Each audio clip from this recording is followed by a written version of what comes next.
खबर है में खुश आमदीद। मेरे साथ आरमीद भट्टी साहब, ताहिर मलिक साहब और मैं हूं सईद काजी। और आज एक इंतहाई अहम मेहमान और एक हमारी सहाफ़त की नुमाया शख्सियत एंकर तजिया निगार जनाब अरशद शरीफ साहब भी हमारे साथ होंगे। कुछ खबरों का जिक्र कर दूं फिर इस पर डिस्कशन खोलते हैं। एक तो ये कि हुकूमत इलेक्शन कमीशन को फ़ंड रोकने के हवाले से कर रही है, इसकी क्या आइनी हैसियत तो कोई आइनी माहिर बता सकते हैं, मगर ये क्या करना चाह रहे हैं, आम ट्विस्ट कर रहे हैं या जो इनके दरमियान एक टग ऑफ वार भी चल रहा है। इसके साथ काबीना ने कोरोना से मुतल्लिक़ अखराजात में 40% बेज़ाब्तियों की रिपोर्ट को रद्द कर दिया है। ये कहाँ तक दुरुस्त है, क्योंकि ये तो ऑडिटर जनरल ऑफ पाकिस्तान की रिपोर्ट थी। इसके साथ गैस का बहरान आ रहा है, इसमें कितने लोग बेरोज़गार हो सकते हैं। और फिर एक और बड़ा अहम सेक्टर जो हमारी कारों का सेक्टर है, इस हवाले से जो है यहाँ सब स्टैंडर्ड कारें बन रही हैं, इंपोर्टेड कारें बंद की जाएंगी नहीं की जाएंगी, मगर इस इंडस्ट्री को खड़ा क्यों नहीं किया गया और यहाँ से एक्सपोर्ट्स किसने नहीं होने दी, जो आज हम बैगिंग बाउल लेके शहर में फिर रहे हैं। भट्टी साहब एंड अरशद शरीफ साहब, थैंक यू वेरी मच। भट्टी साहब, मैं आपसे शुरू करता हूँ।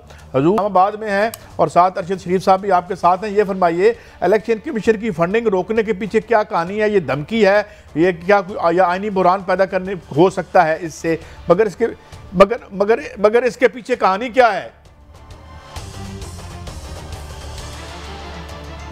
बिस्मिल्लाहिर्रहमानिर्रहीम। काजी साहब, मैं तो आपको पता है इस्लामाबाद में मुसाफिर हूँ, तो इधर के मुकीम अरशद शरीफ साहब हैं। ये जो फंड रोका जा रहा नहीं रोका जा रहा, इसके पसे पर्दा कुछ नई हिकमत अमली बनाई जा रही है, आइनी और कानूनी माहिरीन से मुशावरत की जा रही है। तो मेरा ख्याल है हम अरशद साहब से पूछते हैं कि पसे पर्दा क्या हो रहा है।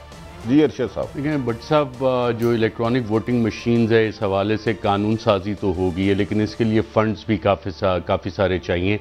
और जो IMF की कंडीशनैलिटीज़ आई हैं वो अगर आप चेक करें तो क्या इतना सारा, जब आप डेवलपमेंट बजट भी 200 बिलियन का काट रहे हैं कि जनाब अच्छा ये हमने एडजस्ट करनी है, 600 अरब के तकरीबन नए टैक्सेस आपने लगाने, तो बिलियंस ऑफ रुपीज़ आप क्या EVM के लिए लगा सकते हैं? तो हम बात तो बहुत करते हैं कि जी एब्सोल्युटली नॉट, हमने कह दिया, दुनिया को कह दिया। जब आपकी माशी सॉवरेंटी की बात आती है, और इस पर काजी सईद साहब काफ़ी दफ़ा इजहार भी करते हैं कि जहाँ पे आपका बजट भी IMF के कहने पे बनता हो, जहाँ पे आपके माशी फ़ैसले जो हैं वो IMF के कहने पे बनते हों, तो जो आपकी कौमी खुद मुख्तारी है माशी हवाले से, वो कहाँ पे खड़ी है? तो इलेक्ट्रॉनिक वोटिंग मशीन भी क्या इंटरनेशनली इतनी फंडिंग आपके पास अवेलेबल होगी कि आप इलेक्ट्रॉनिक वोटिंग मशीन्स की तरफ जा सकें? इसके पीछे जो हुकूमती मौक़िफ़ आ रहा है वो बड़ा वाज़ेह कि जी हम तो ये करवाना चाहते हैं, लेकिन मुद्दा जो है वो सारा डाला जाएगा कि जी जो पाकिस्तान का एक निज़ाम है जो कि रिफॉर्म नहीं चाहता, वो ये करना नहीं चाह रहे, हम तो करना चाह रहे थे। लेकिन बात यह है कि वो क्या मुहावरा है, ना नौमन तेल होगा ना राधा नाचेगी। तो बजट एलोकेशन और साथ जो फॉरेन फंडिंग वाला केस है उसकी मेरे ख्याल स्क्रूटनी कमेटी ने रिपोर्ट भी आगे कर दी है। 2013-14 से गालिबन ये केस चला आ रहा है, तो दोनों तरफ से जो एक प्रेशर है वो बिल्डअप भी किया जा रहा है। इससे पहले आपको याद होगा आज़म सवाती और फवाद चौधरी को नोटिस भी जारी किए गए थे, फिर माफ़ीनामा भी हुआ, और इलेक्शन कमीशन के जो रीसेंट इकदाम हैं, जो इंटरनल मीटिंग्स हैं, वो हुकूमत के पास भी कुछ इतलात थी, तो वो एक मैसेजिंग दोनों साइड से इस हवाले से जारी है। भट्टी साहब, आपकी एक राय रही है और इस हवाले से मलिक साहब आप करें। मैं मलिक साहब की तरफ आता हूँ, लेकिन मैं आपसे, आप चूँकि इस जो इलेक्शन कमीशन है और इसकी अपॉइंटमेंट्स के हवाले से आप अंदर की स्टोरियां देते रहे हैं, तो अब क्या हुकूमत, एग्जीक्यूटिव ब्रांच और इलेक्शन कमीशन आमने सामने आते नजर आ रहे हैं आपको जो जो इलेक्शन करीब आ रहे हैं? भट्टी साहब देखें, अरशद शरीफ साहब की राय फाइनल होती है, लेकिन मेरी अपनी राय है, इलेक्शन कमीशन पार्टी बन चुका है, लंदन में उनके राब्ते हैं। इससे पहले मैं आपको कह रहा हूं, अपोजिशन रोक पाए या ना रोक पाए, इलेक्शन कमीशन 2023 में हो या पहले हो, इलेक्ट्रॉनिक वोटिंग से ये इलेक्शन नहीं होने देंगे। ये बात उन्होंने साबिक वजीर आज़म पाकिस्तान, 3 दफ़ा के वजीर आज़म और आखिरी दफ़ा इश्तिहारी और मफरूर मुल्ज़म शहबाज शरीफ को यकीन दहानी करा दी है। मुझे नहीं पता सईद मेहंदी साहब कौन है, मलिक साहब जानते होंगे, मुझे तो वहाँ से खबर आई है कि इमरान खान साहब जितनी मर्जी ताकत लगा लें, फंड भी दे दें, टेक्निकली तौर पे वो कहेंगे हम ट्रेनिंग नहीं दे सकते, ये पॉसिबल नहीं है, फिर जनरेटर चाहिए होंगे, फिर UPS चाहिए होंगे, इस किस्म की ऐसी जुज़ियात लाई जाएंगी जिसके लिए इमरान खान की जो ख्वाहिश है कि इलेक्ट्रॉनिक रिफॉर्म्स हो, वो मेरा ख्याल है EVM पे इलेक्शन पॉसिबल बज़ाहिर नहीं लग रहा जी। EVM की बात थोड़ा सा ऐड करना चाहूँगा, और ताहिर मलिक साहब की और काजी साहब आप दोनों की इनपुट चाहूँगा। आरिफ भट्टी साहब ने बड़े आराम से मुद्दा जो है ना उठा के इलेक्शन कमीशन पर डाल दिया। आप दोनों मुझे बताएं कि जो इलेक्शन कमीशन में जब तैनातियां हुई तो वो क्या लंदन से तैनातियां हुई थी या इस हुकूमत ने वो तैनातियां की हैं, जिसके बाद अब सारा रौला डाला जा रहा है कि जी इलेक्शन कमीशन वहाँ मिला हुआ है। ताहिर मलिक साहब कैसे था, इस पर थोड़ी रोशनी तो डाल दें, तैनातियां किसने की हैं जिसके बाद ये रौला है। मैं अरशद आपकी बात को आगे बढ़ाता हूँ। मैं आपको वज़ीर आज़म जो हमारे इमरान खान साहब हैं उनका बयान आपको याद होगा, मेरे ज़हन में आगे जब आपने कहा, उन्होंने बड़ी एक तारीफ़ की थी कि ये जो इलेक्शन कमीशन है, ये जो अब हमने लोग लेके आए हैं, अब ये एक इदारा होगा, अब ये आइन के मुताबिक काम करेगा, ये पार्टी नहीं होगा। ये वज़ीर आज़म, मैं पाकिस्तान की बात कर रहा हूँ, उनको कोट कर रहा हूँ। तो he was the one who appreciated all this. तो जो असल बात मैं करना चाह रहा हूँ, मेरे ख्याल में पाकिस्तान तहरीक इंसाफ का जो एक बहुत खूबसूरत जो एक एस्पेक्ट था वो ये था कि पाकिस्तान में इदारों को आगे लाना है, रूल ऑफ लॉ को आगे लेके आना है। जहाँ तक मेरी समझ है कि इलेक्शन कमीशन को एक कॉन्स्टिट्यूशनल एक प्रोटेक्शन हासिल है, ये एक इदारा है आइन के तहत और ये एक इंडिपेंडेंट इदारा है। मुझे अच्छी तरह याद है, मेरा पर्सनल एक्सपीरियंस है, इंडिया के एक इलेक्शन कमिश्नर जो हेड थे वो पाकिस्तान के दौरे पे आए थे, तो मैं बैठा था, तो उन्होंने मुझे बताया कि इंडिया में जब इलेक्शन होते हैं तो आपका जो निगरान वज़ीर आज़म होता है या साबिक़ वज़ीर आज़म होता है या सिटिंग वज़ीर आज़म होता है, nobody can stand against election commission. ये मैं अपने हमसाया मुल्क की आपको एग्जांपल दे रहा हूँ। तो मेरा ख्याल है कि हमें ज़रूरत इस अमर की है कि हमारे जो रियासती इदारे हैं जिसमें हुकूमत है, जिसमें इलेक्शन कमीशन है, बजाय एक दूसरे से तसादम में नज़र आएँ, महाजराई में नज़र आएँ, इनको मिलजुल के पाकिस्तान का जो धांधली का मसला है उस पर काम करना चाहिए। मुझे मेरी समझ से बाला है कि ये महाजराई क्यों हो रही है, किस लिए लड़ रहे हैं। इसलिए मैं ये ज़रा समझाने की कोशिश करता हूँ अरशद शरीफ भाई। मैं ये जो आपने बात की है, बातचीत इदारे होना चाहिए, ये तदरीस की किताबों में भी यही लिखा हुआ है, मगर यहाँ क्या होता है, इदारों पे हमले होते हैं। मतलब कहाँ लिखा हुआ है कि सुप्रीम कोर्ट पर आप हमला कर सकते हैं, कहाँ लिखा हुआ है कि नैब को आप पत्थर मार सकते हैं। प्रॉब्लम क्या है? प्रॉब्लम ये है कि जिस तरह ये हुकूमत को अपनी निजी मलकियत समझते हैं, जिस तरह यहाँ के असासे जो हैं ये प्राइवेटाइज करके इनकी निजी मलकियत बन चुके हैं, ये इन इदारों को निजी मलकियत की तरह इस्तेमाल करना चाहते हैं। ये चाहते हैं, ये काले पैसे की जो लड़ाई है अरशद शरीफ साहब, उसमें ये चाहते हैं कि हर बंदा जो है हमें इतना ही नेक पाक परहेजगार हो जितने मलिक जस्टिस मलिक क़यूम थे, जितने ये किबला राना शमीम साहब आए हैं। तो ये एक खानदानों की लड़ाई बन गई है, और उस खानदानों में आपके सारे इदारे, जिस तरह एतजाज हसन साहब ने कहा था, ये एक दरख्त को पानी नहीं लगाते, ये पूरे जंगल को पानी लगाते हैं। तो जब इदारे अफराद के मुलाजिम बन जाएं, जाके रिपोर्ट करें उनको, पहले हुकूमत में वो हों या ना हो, कि जनाब है रिपोर्ट बनेंगे बाद में देंगे हम, सीएम पंजाब जो है पहले आप पढ़ लें। तो दिस इज बेसिकली जो एक पर्सनलाइजेशन कह लें, या जो इंसेंटिव क्रिएट कर दिया गया है कि उसको 2 तनख्वाहें दे दो, 14 लाख तनख्वाह दे दो उसको, और उसके बाद वो रिहा भी हो जाए। This is the problem. How can institution work जब आपकी जो पार्लियामान में लोग बैठे हैं वो कहते हैं भाई हमें फेवर करो, हमारे हक में धांधली करो। तो ठीक, ये मेरी राय है, थोड़ा लंबा हो गया, माफ़ी चाहता हूँ। जी अरशद साहब आप बताएं इस पर प्लीज़, योर टेक। नहीं, आपकी राय बहुत इंपॉर्टेंट है, और इस राय में जो आपने काजी सईद साहब इंस्टीट्यूशनल फेलियर का आपने जिक्र किया कि इदारों में बैठे अफराद जो हैं वो अपने आप को ज़ाती नौकर समझते हैं चंद ख़ानदानों का, और इतनी पावरफुल पोजीशन पे बैठ के वो समझते हैं कि नहीं जनाब, ये जो शहबाज शरीफ को सुरंगें खोदने की आदत है, पुराने अदवार से जनरल मुशर्रफ के दौर से शुरू हुआ वो सिलसिला, जनरल राइल के दौर में भी चलता रहा, खुफिया मुलाकातों का सिलसिला, कि शहबाज शरीफ जैसा तो अच्छा एडमिनिस्ट्रेटिव कोई है ही नहीं, और दोनों भाई ये मिलके गेम खेलते हैं, गुड को आप बैड को आपका, वहाँ से प्रेशर बिल्ड करते हैं, और उसके बाद सारी जो चीज़ फोकस होती है कि जनाब हमें बाइज्जत बरी किया जाए, हम अगर आएंगे तो मुल्क चल सकता है, हम नहीं होंगे तो ये मुल्क नहीं चल सकता। और आपने बहुत अच्छी बात की कि ये सिर्फ एक दरख्त को पानी नहीं देते, जंगल के तमाम दरख्तों को ये पानी दे के वहाँ पर लगाते हैं, और इन्हीं के लिए काम करता है ये सारा निज़ाम। तो इस निज़ाम का फिर सलूशन क्या है? क्या सलूशन फिर ये है कि जो आपने पार्लियामेंट का भी जिक्र किया कि एक नेशनल सिक्योरिटी काउंसिल जो है कॉन्स्टिट्यूशनल, उसके पास तरीका है, उसी के ज़रिए फिर मुल्क को चलाया जाए, जहाँ पे आपके सर्विस चीज़ भी बैठें, या फिर प्रेसिडेंशियल सिस्टम में की तरफ जाया जाए।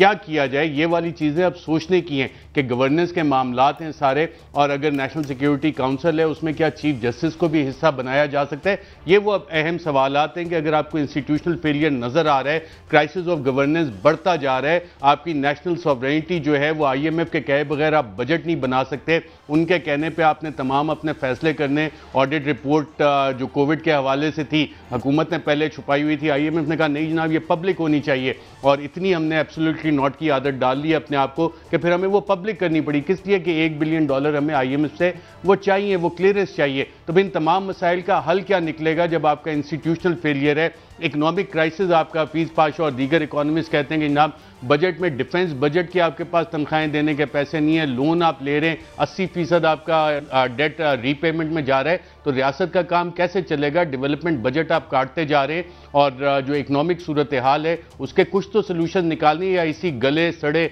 बोसीदा निज़ाम के साथ हमने चलना है कि नहीं ना यहाँ पे ये खुफिया मुलाकातें होंगी, ये नया ग्रुप बन गया, ये जहांगीर तरीन की यूसुफ रजा से मुलाकात हो गई, बकौल आरिफ भट्टी साहब चौधरी सरवर अपनी गेम करने लगे हुए हैं, KPK में अलग लोग गेमें कर रहे हैं, तो ये इसी तरह गेमें चलती रहेंगी और पाकिस्तान के जो अवाम है वो सफ़र करते रहेंगे। कुछ तो सोल्यूशन निकालना होगा इसका।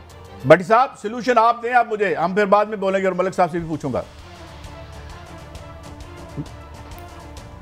देखें कादी साहब, मेरे भाई अरशद शरीफ ने रूल ऑफ लॉ की बात की। हमारी 70 साल की हिस्ट्री है रूल करना लॉ के बगैर, तो मेरे भाई लॉ तो आपने रहने नहीं दिया। आप तो मुंतखब वज़ीर आज़म को फांसी लगा देते हो, आप तो पकड़ के अंदर कर देते हो, रूल ऑफ लॉ का से आ गया। हाँ, अब देखना यह है कि वज़ीर आज़म साहब ने जो एग्रीमेंट किए थे उन्होंने सोच समझ के इलेक्शन कमीशन को कहा होगा इलेक्ट्रॉनिक रिफॉर्म कराओ। अब इम्तहान उनका है, जो रिसोर्सेज चाहिए ये वज़ीर आज़म की जिम्मेदारी है, उनको मुहैया करे, वो ना करे। तो आप इसी रूल ऑफ लॉ के तहत, मुझे थोड़ा सा धीमा धीमा याद है, पिछले दिनों डस्के इलेक्शन हुआ था, AC के घर बंदे अगवा करने की प्लानिंग गई, DPO उस वक्त का और CM पंजाब हदायत देता था। तो इधर रूल ऑफ लॉ क्या करेगा जब आप रिटायरिंग अफसर ही अगवा करके ले जाएंगे? भाई जब तक आप सिलेक्टेड एहतसाब करेंगे, उन दो खानदानों ने मुल्क को बेपनाह लूटा, इसमें दो राय कोई नहीं। TT फलूदे वाले मरने वाले के 20,000 रुपये आए, लेकिन किसको सजा हुई? कादी साहब मुझे बता दें, रूल है कहाँ? लॉ सॉरी कहाँ है? रूल तो कर रहे हैं हम पे, कभी डिक्टेटर कर रहे हैं, कभी PTI कर रही है, कभी नून कर रही है।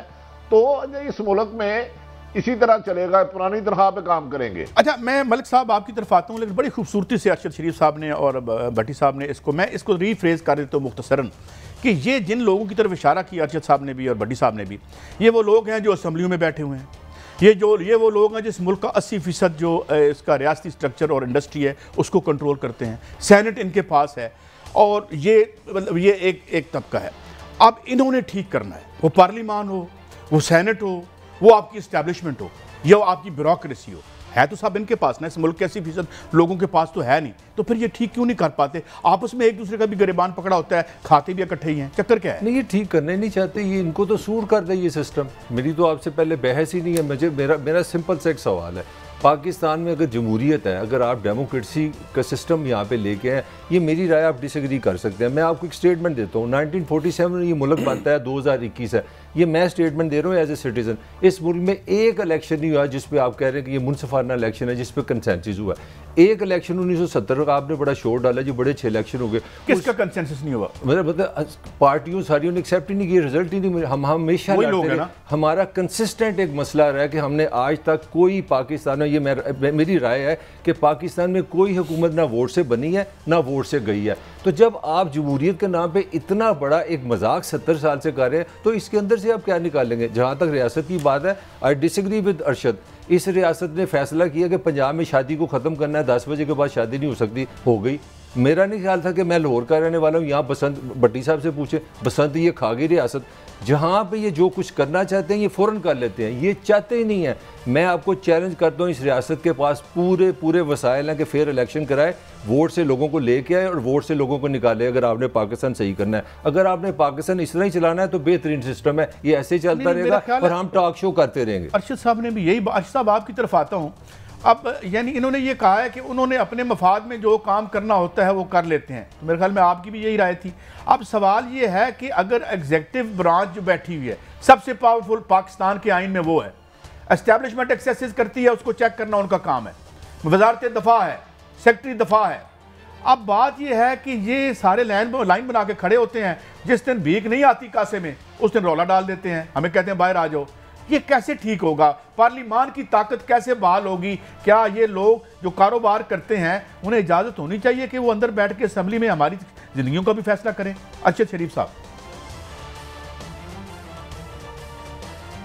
बिल्कुल, आपने बहुत अच्छा सवाल किया और ताहिर मलिक साहब भी उसी तरफ इशारा कर रहे हैं। जो आपके वेस्टेड इंटरेस्ट ग्रुप हैं, आप तारीख उठा के देख लें कि पाकिस्तान में जिसको कि अशराफिया कहते हैं, वो बैठ के सिर्फ इन ईवानों का, एग्जीक्यूटिव इंस्टीट्यूशंस का इस्तेमाल ही इसलिए करते हैं कि उनके मुफादात को बचाया जाए।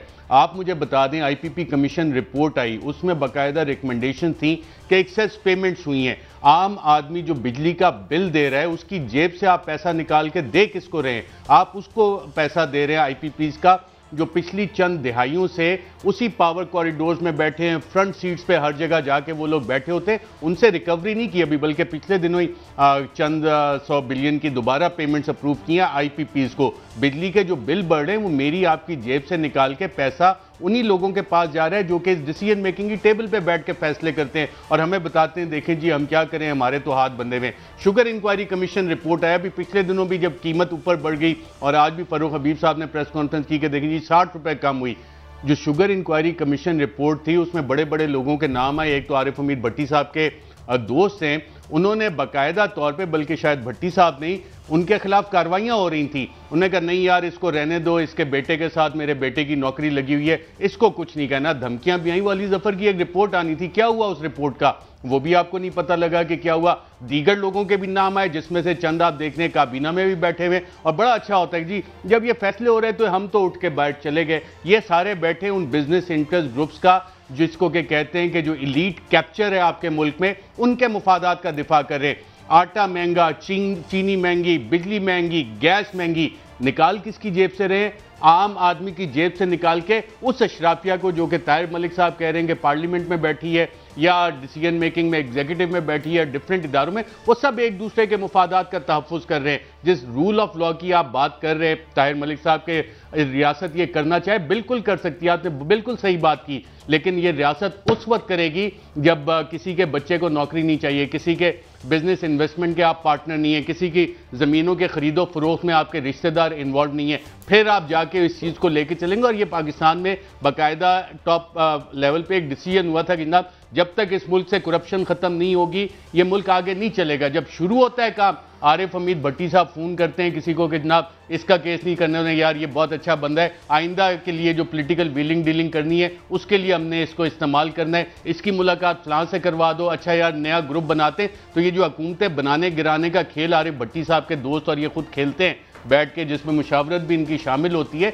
वो चलने नहीं दे रहे इस निज़ाम को। भट्टी साहब पे आपने सारा मलबा डाल दिया। अब मैं एक सवाल आपसे करता हूँ, उसकी तरदीद आ गई है, कल की खबर कैबिनेट के हवाले से खबर थी, सब टीवी ने चैनल ने ली, मगर आज तरदीद होगी कि अगले 3 माह अहम है और वज़रा बाहर नहीं जा सकते, मगर आज फवाद चौधरी साहब ने कहा कि नहीं ये ऐसी कोई बात नहीं है। लेकिन बात यह है कि ये बताएं क्या अगले, आप दोनों से सवाल है भट्टी साहब, पहले आपसे। सईद काजी साहब, इस तरदीद से ज्यादा मजाकिया चीज नहीं हो सकती। अब मैं आपको एक सिंपल बात बताता हूं, ये बात चले काबीना की तरदीद तो आगे इंफॉर्मेशन मिनिस्टर ने, मुझे ये बताएं कानून इस हवाले से रूल्स ऑफ बिजनेस क्या कहते हैं? क्या किसी वजीर ने अगर मुल्क से बाहर जाना है, चाहे छुट्टी पे जाना है या ऑफिशियल विजिट पे जाना है, वो वजीर आजम को बताए बगैर जा सकता है? नहीं जा सकता। तो अगर तरदीद की है इन्होंने तो और ज्यादा मजाका खेज है कि जनाब यहाँ पे आज़ादी है, जिसका मूड आए मुंह उठा के चला जाए, ऐसा नहीं है। तो ये जो तरदीद आई है ये खुद अपना मजाक बनवाने के मुतरादिफ है। बिल्कुल ठीक आपने कहा। साहब मुझे गुजारिश करने की इजाजत होगी? जी जी जी, गो अहेड। क्या क्लैरिफाई करना है भट्टी साहब, इसमें जो हकीकत है वो है हकीकत। अरशद साहब या तो भट्टी साहब से कहें और नोट कह दें इनके दोस्तों ने केसेस नहीं रुकवाए हैं और ये जानते हैं उन दोस्तों को। अरशद साहब ने बड़ी बारीकी से हकायक बताए। मेरे दोस्त ही ज़ियाउल हक ने नवाज शरीफ को, जुल्फ़कार अली भट्टो को फांसी लगाई थी, एक इलेक्टेड हुकूमत को ख़त्म किया था। मेरे दोस्त ज़ियाउल हक ने ही, अल्लाह जन्नत नसीब करे, रेफरेंडम कराया था। उसने ही नवाज शरीफ, MQM और लश्कर जंगवी बनाई थी। उसके बाद 3 हुकूमतें पॉलिटिकल आई, 2 दफा नवाज शरीफ की हुकूमत गिरी, 2 दफा पीपल्स पार्टी की गिरी। किसने गिराई? दोनों एक दूसरे की मिठाई के बांटते रहे। मुशर्रफ साहब आए, 9 साल इस मुल्क पर मुसल्लत रहे और मुजरमों को बैरूने मुल्क भेजते रहे, मुजरमों को रातों रात जहाज में। मौजूदा हुकूमत आई, नवाज शरीफ भी करप्ट, शहबाज शरीफ भी करप्ट, शाहिद हकान अब्बासी भी करप्ट, आसफ अली जरदारी भी, फरयाल तालपुर भी, एहसन इकबाल भी, सारे ही करप्ट मान लिया। मालम जप्पा बेगुनाह मान लिया, BRT बेगुनाह मान लिया। रावलपिंडी रिंग रोड खुद वजीर आजम कहते था सर, वो सिर्फ मुशर्रफ पकड़ा, सारे जुल्फा दी लाली पई कहती है बेगुनाह। मुझे ये बता दे, ये सारे हाकिम जो 40 साल से आए हैं, इन्होंने मुल्क ठीक करना कि मैंने करना है? मेरे लिए तो हाकिम वक्त जो होगा, मेरा सवाल उससे होगा। मुझे उसका गर्ज ही नहीं, उसका नाम मुशर्रफ है, नवाज शरीफ है, जरदारी है या इमरान खान। मुझे काजी साहब बताए ना, हम सहाफ़ी हैं ना, ये अब 14 साल तसलसल है जमहूरियत का, तो ये कर लेते बेहतर, शफाफ इलेक्शन कर लेते, एहतसाब शफाफ कर लेते, तालीम साफ कर लेते, लोगों को साफ पानी दे देते। मैंने रोका है। मुकद्दस अमान अपने एक दूसरे के मुफादात के लिए मुकद्दस अमान है, अवाम को हकूक देने के लिए आइन। अभी अरशद शरीफ साहब हमें आइन की किताब लहरा देंगे। भाई 40 सिक्के हैं, मुझे हकूक दो आम शहरियों को, वो मैं किससे मांगू? अरशद साहब से ये पूछ रहे मुझे कादी साहब। अच्छा, मैं एक सवाल और दूसरी सब्त में जाता हूँ। एक तो ये कि मैं आप इस्लामाबाद में बैठे हैं और अरशद शरीफ साहब अंदर की दास्तानें खूब तश्तज़बाम करते हैं। एक तो मुझे बताएं कि वाकई कोई 3 माह अगले अहम है, और दूसरा एक और बड़ा दिलचस्प पहलू है, ये जो एक नई डायमेंशन वीडियोज़ और ऑडियोज़ की आई है, इससे कोई काम हो ना हो, एक रौनक सी कई लोगों के लिए लग गई है और इंतज़ार में लोग रहते हैं कि अब मालिक भाई ने बताया 2 दिन पहले कि जनाब दुबई में भी कोई बनी थी। एक तो ये बताएं कि इस हवाले से क्या तफन्नुन तबाह तो नहीं कहना चाहिए, हम तो उस पर दुख ही होगा हमें, वो क्या है, ये क्या तब्दीलियाँ लाएगी और हमारी अगली तारीख इन गंदी वीडियोज़ के जरिए लिखी जाएगी? एक बात कि वो आ रहा है कुछ, और कुछ अगले 3 महीनों में क्या देख रहे हैं आप? पहले हम अरशद शरीफ साहब और फिर भट्टी साहब।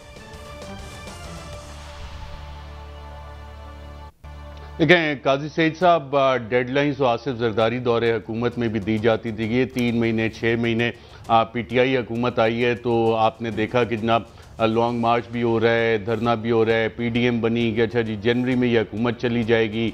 लेकिन उसके बाद मौलाना फजलुर रहमान साहब, फिर आपने देखा होगा, लोगों को दिखाते रहे मैसेज कि जनाब देखें ये मुझे मैसेज आया था, ये मार्च तक हमें गारंटी है।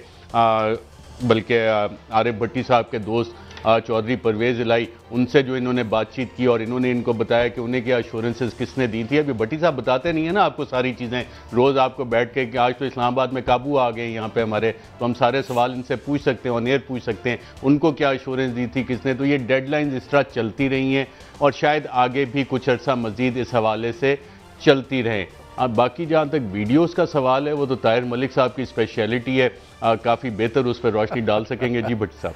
नहीं, वो मैं उसे अभी कमेंट कर दूं भट्टी साहब, एक 3 महीने या 6 महीने जब जी प्लीज मलिक साहब प्लीज। मैं मतलब बड़ा एक दुख है, मतलब पंजाबी फिल्में ख़त्म हो गई, उर्दू फिल्में ख़त्म हो गई, नूरजहाँ ख़त्म हो गई, मेहदी हसन ख़त्म हो गई, और मेरा और काजी से जो गुफ्तगू चलती है तो हमारा अक्सर जो रोना धोना होता है वो यही था कि यार इस मुल्क में एंटरटेनमेंट नहीं है। तो मैं समझता हूँ ये जो भी कर रहे हैं ये शायद कोई साजिश हो रही है, एंटरटेनमेंट वापस ला रहे हैं। तो इसका एक पॉजिटिव एस्पेक्ट है कि लोगों को फिल्म वीडियो, और बल्कि मैं एक ये भी सोच रहा हूँ कि शायद आने वाले दिनों में हमारे पॉलिटिशियन जितने भी उनको कोर्सेज करके आना चाहिए how to make good video. ये शायद एक ये तो एक आपने एक तंजिया का मतलब आपका ये है कि ये वीडियोस को ना हम अप्रिशिएट करते हैं ना ये सामने आए ना। मगर भट्टी साहब मुझे ब्रेक लेनी है, ब्रेक से वापस आके आपसे मैं पूछूंगा। अच्छा मेरी सबमिशन है, मैं समझता हूँ वीडियो अच्छा जी ब्रेक ले लें आप प्लीज। मैं ब्रेक ले रहा हूँ, आप जरा वीडियो के बारे में मवाद इकट्ठ लें, ये लोग सुनना भी चाहते हैं और हम भी सुनना चाहते हैं। नाज़रीन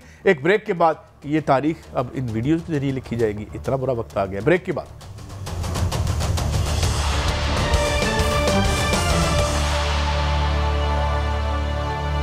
वेलकम बैक। भट्टी साहब, ये किन किन अजीम हस्तियों के औसाफ हमीदा सामने आने की तवक्को है ये इन ऑडियो वीडियो क्लिप्स के जरिए? पहले आप बता दें, लोग सुनना चाहते हैं, और फिर बाद में मैं अरशद भाई से पूछूंगा। भट्टी साहब। अच्छा काजी साहब, गुजारिश ये है कि मेरी ख्वाहिश है, मेरी दुआ है कि अल्लाह ताला वीडियो और ऑडियो का इस गंद को सारे हमारे पॉलिटिशियन भाइयों को और जहाँ जो नहीं नज़र आते उनको भी अल्लाह इससे पीछे कर दे। अभी ऑडियो वीडियो की अरशद साहब ने मुझे एक नाम दिखाया कि उनकी वीडियो आई है, मेरे तो पर जलते हैं, वो मैं नाम नहीं ले सकता। ऑडियो वीडियो का खेल काजी साहब ये मुल्क के लिए बेहतर नहीं है, पॉलिटिशियन के बेहतर नहीं है। सियासत खिदमत और इबादत है, इसको गलाजत और धोखा क्यों बना रहे हो? आखिर मरियम नवाज साहबा पिछले हफ्ते शहबाज साहब की 2 अहम तरीन मुलाकातें हुई अरशद शरीफ साहब के करीबी दोस्तों के साथ, कुछ मामलात भी तय हो गए, प्रेसिडेंशियल रिफॉर्म्स आ रही हैं, इस किस्म का कोई पता नहीं ब्रेक थ्रू, जैक ब्रांड को उधर भी डिस्कशन हो गई। मरियम ने चौथे दिन खुद को हमलावर कर दिया। जब तक आपको सिंसियर लीडरशिप नहीं मिलेगी, काजी साहब जो अवाम के हकूक के लिए आए, जमहूरियत कहती है अवाम की हुकूमत, अवाम के लिए, अवाम के जरिए, ये कहते हैं अवाम को खाओ, अवाम को लूटो और भाग जाओ। ये जमहूरियत नहीं है, मुल्क में एक ड्रामा है। लिहाजा पीछे अदारों को भी इंडिपेंडेंट होना होगा। इस मुल्क को आगे ले जाने के लिए इकानमी जो सूरत हाल है, आइंदा हालात बेहतर नहीं है। रह गई बात हुकूमत की 3 महीने की, तो पीपल्स पार्टी के दौर में अजब गजब की गजब कहानी आती थी, आज गई हुकूमत कल गई। मेरा इतला है कि एस्टेब्लिशमेंट ने फैसला किया था 5 साल पूरे कराने, उन्होंने किए। नून लीग की आपको याद होगा, नवाज शरीफ नाहल हो गए सुप्रीम कोर्ट से, क्योंकि वो करप्शन करते हैं। उनके लिए तो करप्शन बुरी नहीं है, लेकिन वो उनके शाहिद हकान बासी आ गए। इमरान खान साहब की हुकूमत उन्होंने बनाई नहीं तो बचानी कैसे है? मुझे पता है अरशद शरीफ साहब के पास खबर थी, कह रहे थे कि जो 62 सेनेटर थे ये 51 या 50 रह जाएंगे, अंदर गए 50 रह गए। अब इमरान खान की हुकूमत भेजना इशू नहीं है, आगे कौन आएगा इस इकॉनमी से निकालने के लिए, क्राइसिस से कौन आएगा? कोई नजर नहीं आ रहा। अब कोई दूसरी तीसरी शेप बनाना चाहते हैं। क्या होता है सदारती निजाम, पता नहीं क्या है, किस किस्म की कुछ पसे पर्दा बातें हो रही हैं। अरशद साहब बेहतर जानते हैं। मलक साहब तुसी तो समझ गए हो ना अरशद साहब कितने गहरे ने, शाह साहब की कहते हैं बादशाह बहना दे बारे। अरशद साहब बता ही दें, चलें आप हमें थोड़ा सा आसानी कर दें, हमारे लिए बता दें हमें क्या क्या होने जा रहा है। मेरे को दूसरा ये भी कंसर्न था कि ताहिर मलिक साहब देखें, आपको अक्सर हम ताहिर मलिक साहब आपको हम प्रोफेसर भी कहते हैं, क्योंकि आप इंतहाई पढ़े लिखे शख्सियत हैं और पॉलिटिकल साइंस और पॉलिटिकल फिलॉसफी उस पर आपके जितने आइडियाज़ हैं वो काफ़ी रेवोल्यूशनरी किस्म के हैं। ऑडियो वीडियो की आपने बात की कि ना भी एंटरटेनमेंट के लिए शायद वो एक पहलू भी हो, लेकिन क्या हमारी सियासत इस कदर गिर चुकी है कि जो नेशनल इश्यूज है उसकी अंडरस्टैंडिंग नहीं है और इस तरह की जो सतही चीज़ें हैं। सॉरी अरशद कट यू, आप ये बहस सॉरी आप ये बहस करना चाह रहे हैं कि पाकिस्तान की सियासत गिर चुकी है, ये डिबेटेबल है आपके ख्याल में? और खुदा का वास्ता है, मेरा जो अगला सवाल आपसे वो ये है कि आज हमारे जो वजीर है उन्होंने फरमाया है कि ये अगर ओवरसीज़ वोटिंग आ जाए और अगर ये इलेक्ट्रॉनिक जो मशीन का रफड़ डाल है तो 40 के करीब जो MNAs होंगे वो उन्होंने एक अपना एक असेसमेंट दी है कि PTI को बहुत फ़ायदा होगा। शेख रशीद साहब का ये कहना है। तो मैं वापस जा रहा हूँ वही इलेक्शन कमीशन और इलेक्शन जो इसके साथ ज़रा मुझे बताइए, ये जो इलेक्ट्रॉनिक वोटिंग है और ये जो ओवरसीज़ वोटिंग है प्लस ये जो महंगाई और बेरोज़गारी, इन 4 चीज़ों को आप जोड़ के अगले इलेक्शन को किस तरह देखते हैं आप?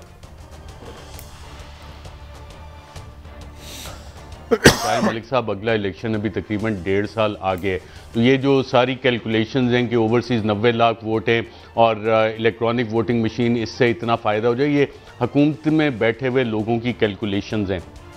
मैं आपको फिर दोबारा जो आपने इससे पहले ऑडियो वीडियो वाली बात की और जिससे अब आप कन्नी कतरा के निकलना चाह रहे हैं, और काजी सईद साहब ने जिक्र किया कि मोहम्मद मालिक साहब ने अपने प्रोग्राम में दुबई में किसी वीडियो का जिक्र किया, तो मैं आपको सिर्फ 1-2 इंडिकेशन दे देता हूँ, बाकी सारे समझदार हैं, हमारे व्यूअर्स भी समझदार हैं कि 2019 में एक प्रेस कॉन्फ्रेंस हुई थी मरियम नवाज साहिबा की, जिसमें उन्होंने बाकायदा तौर पर बताया था कि ऑडियोज़ भी हैं, वीडियोज़ भी हैं, और अगर किसी ने नेस्टी प्ले करने की कोशिश की तो अभी तक तो रिस्ट्रेंट दिखाया जा रहा है, फिर वो वीडियोज़ आएंगी। फिर एक इंटरव्यू में उन्होंने कहा कि जी वीडियोज़ कभी दफन नहीं होती। तो दुबई वाली जो मोहम्मद मालिक साहब ने अपने प्रोग्राम में जिक्र किया था, जिसकी के फर्दर डिटेल जो ग्राफिक डिटेल्स हैं वो भट्टी साहब का एक दोस्त दुबई में बाकायदा तौर पे पोस्टेड था, ये नून लीग के दौर की बात है। तो उस वक्त चंद अहम सियासी शख्सियात दुबई जाते थे और दुबई में जो मुलाकातें होती थीं कि शायद पाकिस्तान की नज़रों से दूर होगा, किसी को पता नहीं लगेगा, तो चलो वहाँ पे चल के प्यार मोहब्बत की कुछ बातें करते हैं, गुफ्तगू करते हैं। तो ये वीडियो उस हवाले से है गालिबन। तो बाकी इस पे जो रोशनी है वो भट्टी साहब डाल सकते हैं कि ये प्यार मोहब्बत की बातें PMLN हुकूमत में कौन सी अहम सियासी शख्सियत। वीडियो की बात आप कर रहे हैं, ये बेसमेंट की थी, फर्स्ट फ्लोर पे थी। सर ये तो आपका दोस्त है, अब आप मुझे तो नहीं पता है। बड़ी साहब मुझसे ज्यादा वो आपका एहतराम करते हैं। काजी साहब ये मलक साहब आप पूछे कि वो बेसमेंट में थी, उधर डॉलरों का भरा हुआ बैग भी था और पता नहीं डॉलर थे, हालांकि उधर दुबई में हालांकि कोई करेंसी और चलती है। चले भट्टी साहब अपने दोस्त को सेव कर रहे हैं, नाम नहीं लेना चाह रहे। भट्टी साहब व्यूअर के लिए मैं आप दोनों भाइयों से पूछना चाह रहा हूँ, ये एक ही डायरेक्शन से आनी है कि मल्टीपल डायरेक्शन से वीडियोस आनी है? जरा इस पे भी थोड़ी रोशनी कोई प्रोडक्शन हाउसेज और भी हैं मुकाबले में जो मल्टीपल है ये मल्टीपल डायरेक्शन है। वो एक मल्टी बैरल रॉकेट लॉन्चर नहीं होता, मल्टीपल रॉकेट्स निकलते हैं जिसपे, ये मल्टीपल डायरेक्शन से मल्टी बैरल रॉकेट लॉन्चर है ऑडियो वीडियो का गेम। अच्छा, काजी साहब की जवानी से शुरू होंगी तो हमारे बुढ़ापे पे खत्म होगी वीडियो। मैं ये आपको गारंटी दे रहा हूं। जब काजी साहब खूबरू थे, MU कॉलेज पढ़वाते थे, आज से 12 साल पहले, काजी साहब आपके दौर की भी वीडियो है। मैं चले पाकिस्तान की 3 बड़ी अदाकारों का नाम लें। नहीं वो तो ठीक है भट्टी साहब, वीडियो में क्या रखा है? मैं ये समझता हूं कि अभी आपने कहा कि रोशनी डालनी है, ध्यान कर लीजिएगा, कंटेंट देख लीजिएगा, रोशनी डालनी है या अंधेरा डालना है उस पर हमने, मगर हम गुफ्तगू तो कर सकते हैं। मगर भट्टी साहब जो मैं थोड़ा सा अंधेरे में भी जो है ना इंफ्रारेड कैमराज, काजी सईद साहब जो बहुत सियाने होते हैं समझते हैं कि लाइट ऑफ होगी और कुछ नहीं, जो शीशे के अंदर कैमरे लगे होते हैं वो रात में जो नाइट विजन है उसके ज़रिए बड़ी वीडियोस बनती हैं और बड़ी कलरफुल वीडियोस होती हैं वो। अच्छा, मैं अभी आपने थोड़ी देर पहले बात की थी ये स्ट्रक्चरल इशू। जी भट्टी साहब आप कुछ कहना चाह रहे हैं? अरशद साहब फरमाइए। अच्छा काजी साहब, आप अरशद शरीफ साहब आपकी बड़ी तारीफ करते हैं, कहते हैं ये बरतानिया दौर के जर्नलिस्ट हैं। इनसे पूछे कि इन्हें एक इनका दोस्त है वो जो पप्पू है, उसने रिंग रोड में अरबों रुपए कमाया, वजीर आज़म साहब ने किया, वो आगे क्यों नहीं चली मूवमेंट? क्या करप्शन जायज और नाजायज होती है या करप्शन होती है? नहीं, करप्शन तो भट्टी साहब करप्शन होती है, कोई भी करे, मैं करूं, आप दो, कोई भी ABCD करे।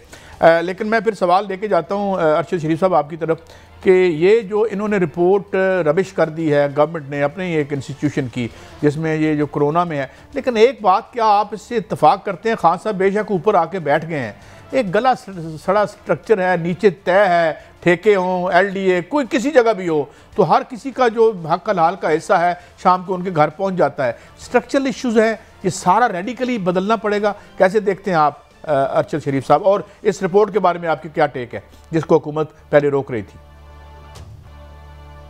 काजी सईद साहब, ये ऑडिटर जनरल ऑफ पाकिस्तान की रिपोर्ट है और इसमें जो मामलात हैं, फवाद चौधरी साहब खुद भी क्योंकि इंफॉर्मेशन की डोमेन और इंफॉर्मेशन मिनिस्टर हैं, तो आपको याद होगा इराक के भी इंफॉर्मेशन मिनिस्टर थे और पीछे वो टैंक्स चल रहे थे, अमेरिकन गए थे, अमेरिकन फोर्सेस तो अभी पहुंचे नहीं हैं। अब फवाद चौधरी साहब इंतहाई इंटेलिजेंट आदमी हैं, वकील भी बहुत अच्छे हैं, लेकिन उनके पास जो जॉब है वो इंफॉर्मेशन मिनिस्टर की और उसके कुछ लवाजमात होते हैं, तो वो बड़ी ऑनेस्टी से अपनी जॉब पूरी करने की कोशिश करते हैं। जो ऑडिटर जनरल ऑफ पाकिस्तान की रिपोर्ट में जो चीज़ें सामने आई हैं, इसके डिफरेंट ऑब्वियसली मराइल हैं, डिपार्टमेंटल इलेक्शन कमेटी की मीटिंग्स भी हैं, पब्लिक अकाउंट कमेटी, बिल्कुल सही है, कुछ सेटल हो जाएंगे, लेकिन कुछ इसमें ऐसे मामलात हैं जो कि बाकायदा पोटेंशियल करप्शन के केसेस पाकिस्तान तहरीक इंसाफ की हुकूमत के वो अफसरान और मिनिस्टर जो कि सारी चीज़ को देख रहे थे और दीगर लोग जो देख रहे थे उस पर बनने की पूरी पोटेंशियल उन ऑडिट पैराज में मौजूद है। अच्छा अरशद शरीफ साहब, क्या इसमें वो भी शामिल है जो ऑन सेट हुआ था एकदम कोरोना का, तो हमारी हेल्थ मिनिस्ट्री ने फौरी तौर पर यहाँ से मास्क उठाकर चाइना भेज दिए और बाद में पोजीशन ली कि जनाब वो तो हमने हुकूमत को दिए थे, हालांकि हुकूमत को नहीं दिए थे, और ठेका जो है एक प्राइवेट कंपनी को दे दिया गया। ये मामला, वो भी मामला इसमें शामिल हैं या ये कुछ और है?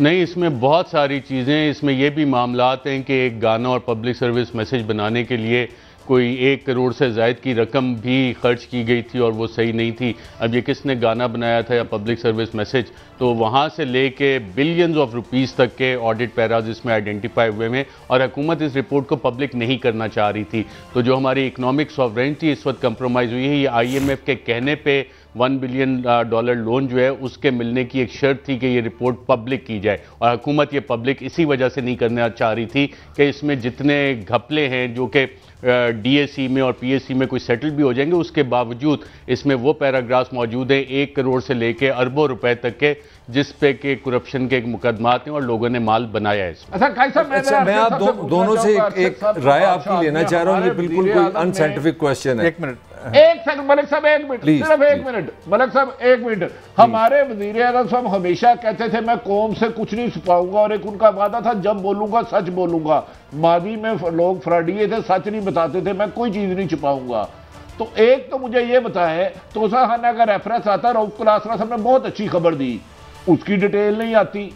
ये कोरोना फंड का आता है, IMF कहती है तो वो करती है, क्या वजह है अरशद साहब? हुकूमत क्यों हकायक छुपाती है? क्या इनके दिल में चोर है या ये खुद अपनी जुबान पे नहीं पूरा उतरना चाह रहे? देखिए, इसका ज्यादा बेहतर जवाब जो है ना ताहिर मलिक साहब देंगे और बड़ा फलसफियाना जवाब देंगे। आप साथ वाली बिल्डिंग में नहीं बैठे इस प्रोग्राम नहीं, ये देखिए, आप ताहिर मलिक साहब को मुझे बिठा के ना आपने उन्हें बिल्कुल बोलने का मौका नहीं दिया और आप हाईजैक करके पूरा प्रोग्राम इस्लामाबाद ले आए हैं। माना कि पावर सेंटर है इस्लामाबाद, ये तो बात नहीं है कि तख्त लाहौर में 2 इतनी शख्सियात बैठी उन्हें आप बोलने ना दें। कोरोना फंडिंग की ये क्यों रिलीज नहीं की गई इंफॉर्मेशन? अगर आपके छुपाने को नहीं तो आप रिलीज कर देते हैं चीजें, लेकिन छुपाने को है तो ये चीजें सामने नहीं आती ना। तख्त लाहौर में काजी सईद साहब और ताहिर मलिक साहब बैठे हैं, आप उन्हें बोलने नहीं दे रहे। चले आसान से आप दोनों से राय ले लेते हैं। इस्लामाबाद के बारे में मैं दोनों से राय लेना चाह रहा हूँ, बिल्कुल सिंपल सी राय है। फिर बात करें। अरशद, आप बताएं, 3.5 साल से आप इस्लामाबाद में बैठे हैं, माशाल्लाह बड़ा अच्छा आपका शो होता है, भट्टी साहब भी साथ है। आप दोनों के ख्याल में 3.5 साल में PTI की कौन सी एक बड़ी कामयाबी कौन सी है और बड़ी नाकामी कौन सी है? इन्होंने 3.5 साल में क्या दिया है पाकिस्तान को और क्या लिया है, अगर कुछ है? भट्टी साहब पहले जवाब दें। नहीं, देखे ARY के सुपर बड़े टीवी के पाकिस्तान के पावर प्ले के मेन एंकर उनके होते हुए मैं बता देता हूं, ताहिर मलिक साहब जो एक अच्छा काम किया है प्राइम मिनिस्टर इमरान खान साहब ने, कि जितनी चीज़ें हो रही थी उन तमाम पे कमीशन ऑफ इंक्वायरी बनाए, उनके सवाए IPP के और नेशनल डेट के हवाले से जो 2 कमीशन हैं उनकी रिपोर्ट हैं, बाकी तमाम कमीशन रिपोर्ट्स पब्लिक हुई हैं। अच्छा, उसमें जो हमारा गला सड़ा निज़ाम है, क्योंकि तमाम स्टेक होल्डर्स उस पर आगे कार्रवाई नहीं चलने दी गई, लोगों को बचाया गया बाकायदा तौर पे। और आरिफ हमीद भट्टी के बाकायदा दोस्त हैं, मैंने पहले भी सवाल किया था, ये जवाब गोल कर गए, क्योंकि इन्हें पता है मैंने 2 स्पेसिफिक हवाले भी दिए, इन्होंने जवाब नहीं दिया। वो केसेस रुकवाए गए बाकायदा तौर पे, क्योंकि चंद लोगों का काम ये होता है। सिर्फ 2 नहीं, सबके। आपने रिंग रोड का भी जिक्र किया, रिंग रोड वाला भी अभी मालम जब्बा, गंदुम का हो गया, चीनी का हो गया, पेट्रोलियम का हो गया, लाहौर में आपने वो आप ही ने ब्रेक की थी। आप सिर्फ ये रहनुमाई फरमाएं कि अपोजिशन सारी करप्ट मान लिया एक लम्हे के लिए, मान लिया, किस किस को सजा अदालत ने दी इन 3.5 सालों में? क्योंकि आप के जो दोस्त हैं, मैं खुद गवाह देखा हुआ है, आपने खुद मुझे बताया कि यार फलाने ने ये कहा था, क्योंकि आप मुशाब थे, फलाने को कह के उसका केस रोक दो यार, नहीं इसको आगे नहीं चलने देना। साहब इनसे डॉक्यूमेंटेड केसेस, ताहिर मलिक साहब, काजी सईद साहब, आरिफ हमीद भट्टी के 2 अदद दोस्त हैं। अगर ये ज्यादा इंसिस्ट करेंगे मैं नाम ले दूंगा, ऑन-एयर नाम ले दूंगा इनके दोस्तों के। मैं ऑन-एयर नाम लेने लगा, बात ये है, ऑन-एयर नाम लेने लगा। 101 दफा इन्हें बता दे सजा किस किसको हुई करप्शन में। आपसे प्रोसिक्यूशन को कहते हैं कि यार खींच लो, हाथ खींच लो, नहीं करना आगे। भट्टी साहब, मैं आज का जवाब आपसे लूंगा, मैं ब्रेक की तरफ जा रहा हूं। अगर मैं भी जाते कह दूं, इमरान खान ने एक ही अच्छा किया है, हमें बता दिया है ये लोग बिजली नहीं बनाते, माल बनाते हैं, ये लोग सियासत में जो है हमारे हकूक का धंधा करते हैं। हम उनको वो क्या फिरकरदाक तक नहीं पहुंचा सके, वो कोई और ही लोग होंगे, इतना हमें ज़रूर बताया। अगर हम ब्रेक की तरफ बढ़ते हैं, वापस आते हैं, बहुत अहम स्टोरीज हैं और गुफ्तगू जारी है, हमारे साथ रहिए।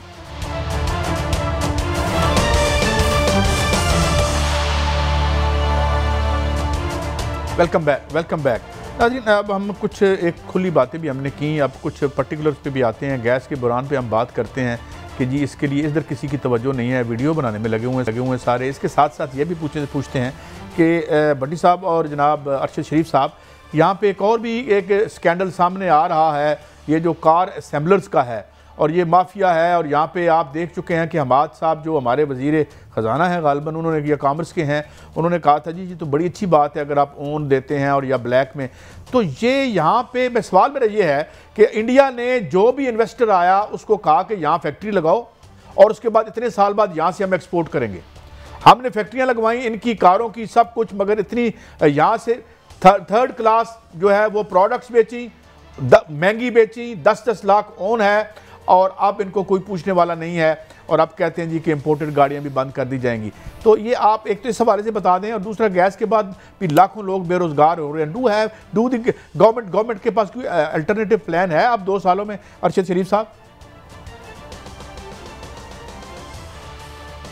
काजी सईद साहब, ऑल्टरनेटिव प्लान तो नहीं है, ये वो सारे स्ट्रक्चरल इश्यूज़ हैं जो पहले से चले आ रहे थे। और जिन कार मैन्युफैक्चरर्स का आप जिक्र कर रहे हैं जो जापान से लगा के यहाँ असेंबल करके बेचते हैं और इंपोर्ट बिल भी आपका उसी वजह से बढ़ रहा है और आप लोकल इंडस्ट्री माजी में नहीं लगा सके, उनकी जो प्राइसेस जैकअप होती हैं, जितने उनके प्रॉफिट्स आते हैं, 30 जून की आप रिपोर्ट्स उठा के देख लें या 30 सितंबर की, बिलियंस में उन्होंने प्रॉफिट्स अपने बाकायदा तौर पे डिक्लेयर किए हुए हैं। डॉलर रुपी पैरिटी में कुछ ऊपर नीचे उतार चढ़ाव आता है, वो एक दफ़ा कीमत बढ़ाते हैं, नीचे नहीं आती। और उनको प्रोटेक्ट करने वाले कौन हैं? उनको प्रोटेक्ट करने वाले वही लोग हैं जो कि मुशर्रफ साहब की टेबल पे बैठे हुए थे। मैं क्योंकि एक्टिव रिपोर्टिंग मेरा पीरियड तो वहाँ से शुरू होता है, तो वो मैं बड़ी एक्यूरेसी से आपको बता सकता हूँ कि मुशर्रफ दौर में भी आपको वही चेहरे नज़र आते थे डिसीजन मेकिंग में, और आज खान साहब के साथ भी वही चेहरे बैठे हुए नज़र आते हैं जो इन लोगों के मुफादात का बाकायदा तौर पे आके उनको तहफ़्फ़ुज़ फराहम करते हैं। और इसमें यकीनन ये सारे क्योंकि इंटरलिंक्ड होते हैं कि अच्छा जी इंपोर्ट के ज़रिए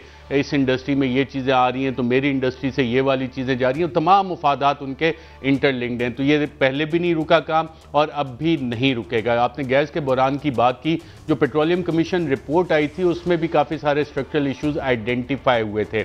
जो इंपोर्ट्स वगैरह डिले की गई, LNG का एक रेफरेंस भी बना था। और जब आप इस पूरे केस में जाते हैं बाकायदा तौर पे, तो जो डिलेस किए गए, टाइमली डील्स नहीं की गई, फिर महंगी आपने डील्स बाकायदा तौर पे साइन की, और आपके सामने ये सारी प्रोजेक्शंस थी। आपने आगे देख के फैसले करने होते हैं यार 6 महीने बाद, साल बाद क्या सिचुएशन होगी। जो वीट क्राइसिस आया, एक तरफ आप इंपोर्ट करते हैं, फिर आप कहते हैं कि अच्छा जी अब हमने अफगानिस्तान भी एक्सपोर्ट करनी है। हमारे बहुत सारे बड़े बड़े रीजनल भी तो हमारे थ्रेट्स काफ़ी ज़्यादा है ना, आपको पता ही है काजी सही। अच्छा अरशद, मैं भट्टी साहब आपसे एक सॉरी फॉर द इंटरप्शन भी है, सॉरी फॉर द इंटरप्शन। मैं आज सुन रहा था हमारे जो तर्जुमान है वो फरमा रहे थे कि अमेरिका में 6+ है, 6.2% महंगाई है, यूरोप में 5% है, और दुनिया की तारीख में 30, 40, 50 ईयर्स जो आए हैं वो हाईएस्ट अमेरिका की तनख्वाहें भी बता देना कि पर कैपिटा इनकम अमेरिका में कितनी है। ताहिर मलिक साहब, पर कैपिटा इनकम अमेरिका में कितनी है, बर्तानिया में पर कैपिटा इनकम कितनी है? मेरा यही सवाल आप दोनों से है कि क्या ये जो पाकिस्तान में महंगाई है ये सारा एक्सटर्नल फैक्टर है कि कहीं ना कहीं हमारी कैपेसिटी, हमारी गवर्नेंस, हमारी अक्ल, हमारी प्लानिंग का भी कोई दखल है? दोनों से मैं पूछना चाह रहा हूँ इस पे। मलक साहब कहते हैं काबे किस मुंह से जाओगे, शर्म अगर तुमको नहीं आती। जो अमेरिका का आपको महंगाई बताते हैं, वहां मजदूर मिनिमम $10 पर आवर लेता है। मिनिमम कह रहा हूं। एजुकेशन टोटली फ्री, जहां लीड क्लास के बच्चे पढ़ते हैं वहां ही आम बच्चा पढ़ता है। Health total free. उधर आपको बैंक लोन देते हैं, उधर मिनिमम सैलरी 3.5 लाख है, इधर सैलरी है 15,000।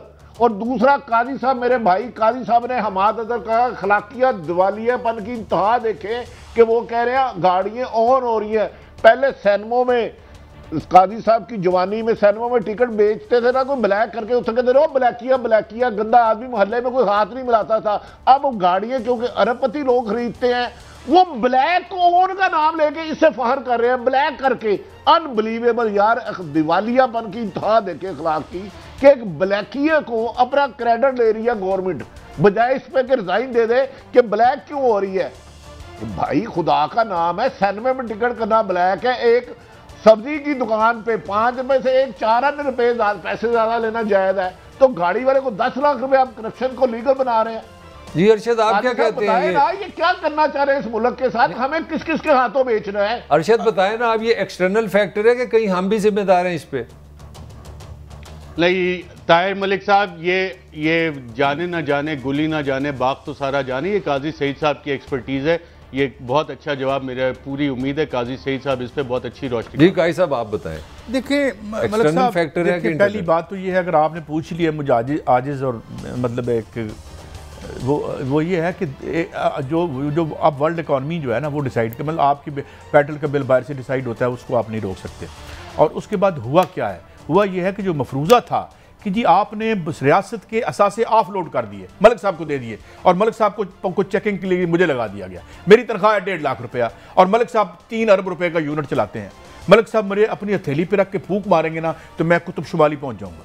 तो जो रेगुलेटर था वो पूडल बन गया, लैप डॉग जिसे आप कहते हैं वो बन गया। अब होता क्या है कि 80% मैशियत के मालिक हैं ये लोग, पाकिस्तान की रियासत के बाद सिर्फ 20% है। रात को बिजली की कीमत महंगी करते हैं, सवेरे आके कहते हैं हाँ इमरान खान साहब आप नाम ना लिया करें, आप नाम लगते हैं तो बिजली की कीमत बढ़ जाती है। खान साहब को पता ही कोई नहीं सी। जब मैं उन्हें पहली दफ़ा मिला 2013 में, उनका इंटरव्यू किया दुनिया में, जब मैं और अरशद साहब के गालिबन एक ही चैनल में थे, तो वो ही हैज़ नो आइडिया। वो समझते थे कि मैं एक सर्जरी करके जो है गंद एक तरफ कर दूंगा और साफ मैशियत इधर निकाल दूंगा। सॉरी फॉर द इंटरप्शन, चीनी तो हम यहाँ बनाते हैं ना, गंदम तो पाकिस्तान से उगती है, इसका पेट्रोल से और अमेरिका के डॉलर से क्या बात सुने कि जब आपके नीचे जिस तरह अरशद साहब ने कहा कि सारा स्ट्रक्चर कंप्रोमाइज्ड है। अब 20वें ग्रेड का आपने 22वें ग्रेड का आपने सेक्रेटरी बिठाया हुआ है, वो कहते हैं जनाब ये आग जिस तरह उसने पहले जाके इमरान खान साहब को कहा था कि ये बहुत अच्छी रिंग रोड बनी है, ये इससे अच्छी बनी नहीं सकती थी। वो ही इमरान खान की आईज एंड ईयर्स कौन होंगे? ये ब्यूरोक्रेटिक स्ट्रक्चर होगा और उस पर उनका बड़ा फेथ था। लिहाजा वो जो है, ये मुझे अब क्लोजिंग के लिए कहा जा रहा है। अरशद साहब आपकी वजह से आज हमारे प्रोग्राम को 4 चांद भी लग गए, थैंक यू वेरी मच। कभी कभी आप तशरीफ़ लाते रहा करें। तो ये नाज़रीन हमने आज मुख्तलिफ बात, मगर जो है कि ये कल 1-2 खबरें और जो आज रहेगी उस पर भी बात करेंगे, मगर बुनियादी तौर पर आज कंक्लूजन यही निकला कि जब तक हुकूमतें माफियाज़ को ख़त्म नहीं करती और उनसे डायरेक्ट नहीं टकराती कुछ नहीं हो सकता। अल्लाह हाफ़िज़।